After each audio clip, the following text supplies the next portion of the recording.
Tonight, we are learning more about the man shot and killed by police in the parking garage of Dallas Children's Hospital. Turns out he was a convicted felon who tricked people into thinking he was law enforcement and even hired Dallas PD officers in the past. Senior crime and justice reporter Rebecca Lopez has more. It ended here in this parking garage at Children's Medical Center. A suspect shot and killed by Dallas SWAT after officers say he pointed a gun at them Wednesday night. But what investigators found inside the vehicle and what they now know about the suspect set off alarm bells for Dallas police officers.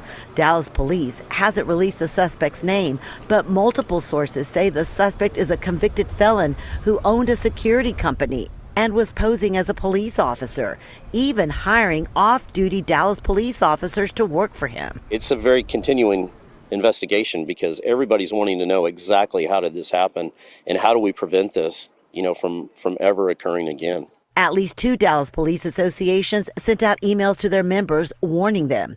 In the message, the associations told officers the suspect was a contractor for a company called Roll Call, a company used by Dallas police officers to sign up for off-duty work.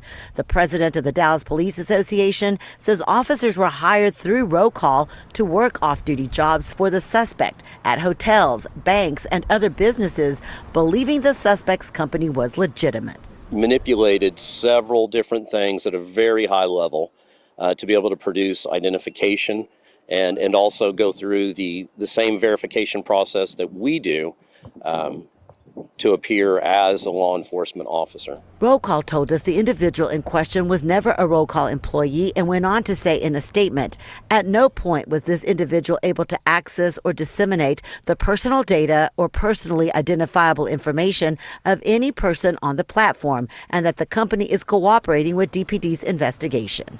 Officers are concerned because they provided some of their financial information and social security numbers. Our officers are definitely very concerned because they want to make sure that when they provide their information, that it is protected. Sources say investigators found weapons in his vehicle and he carried a weapon while working off duty, including protection details for politicians. The question remains, how was he able to dupe so many people? I want to get you now to a major story unfolding. This one involves a man who was killed by Dallas police earlier this week outside of Children's Medical Center. Sources say the man who was fatally shot by SWAT actually ran a business placing law enforcement officers in off-duty jobs, and apparently he was also part of the security detail for Congresswoman Jasmine Crockett. Our JD Miles tonight investigating how he, apparently using aliases, was able to become such a prominent figure in the public safety community.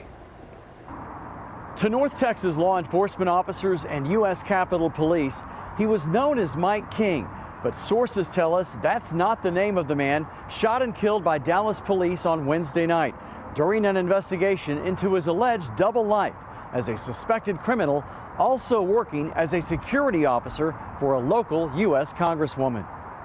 These images of Mike King standing close to Congresswoman Jasmine Crockett shows how trusted he was as part of her security detail while she's been in office and while on the campaign trail during her recent run for a U.S. Senate seat. Multiple law enforcement sources say King was the man shot and killed after a standoff with Dallas police SWAT officers on Wednesday night. Police say he was chased into a hospital parking garage where he barricaded himself inside a vehicle before he was forced out by tear gas and pulled a gun on officers. Sources say he was wanted for impersonating a law enforcement officer. Sources say he claimed to be one while operating a business called Off-Duty Police Services, an online platform to connect North Texas law enforcement officers with off-duty jobs. Authorities have yet to reveal King's real name, but sources also tell us King oversaw a team of security officers at several downtown Dallas hotels and at his own church. Sources say King drove a replica undercover law enforcement vehicle with license plates stolen from vehicles outside military offices. His background, which sources say includes a criminal history, raises serious questions about how he was able to oversee extra jobs for police officers as well as obtain such a high-level security position for a sitting member of Congress. Documents obtained by CBS News Texas show a person named Mike King receiving payments for security services from Crockett as recently as last year. We have contacted Congresswoman Crockett's office, and for now, they are declining to answer questions, as is the Dallas Police Department. So this is one of them situations to where it's not what you know, it's who you know. So it's clear that this man knew a lot of people that could put him in position to where he could establish his operation and do things at this magnitude, you know. And Jasmine Crockett, this could look very bad for her if she was aware that this dude was not legit. You know, this could look very bad for her. But a lot of these dudes, you know, these felons, these dudes that got prior history, they get these security gigs and these type of jobs because they're deemed to be tough guys, right? And if you want a security detail, you want tough guys. You want guys that are willing to get out there and put in that work if they have to, right? So it's clear that that was what Jasmine Crockett thought when she hired this man.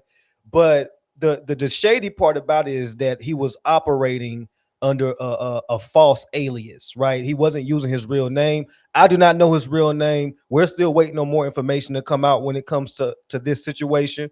But, you know, it's sad, you know, because it seems like he had decent intentions behind doing this. I mean, it's not like he was smuggling drugs or doing some type of trafficking, right? It seems like everything he was doing was related to security and law enforcement, right? So I could be wrong. You know, we're still waiting for more details, but you know, it's a sad situation. It says that he had a standoff with the police. He was chased into the garage of a hospital and he allegedly reached for a gun, right? He allegedly tried to fight back, which led to his death.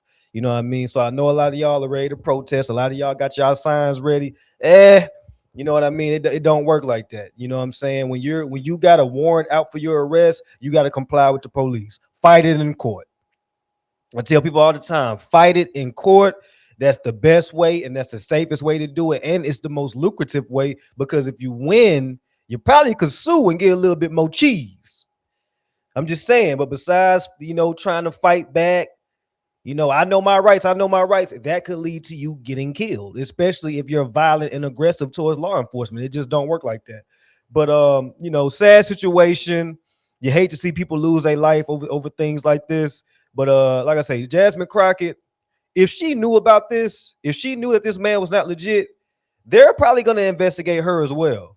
You know what I mean? But y'all let me know what y'all think. It's your boy TJ the Realist. New videos coming soon. Like, subscribe, hit notification bell, follow my my handles, and God bless. See y'all soon.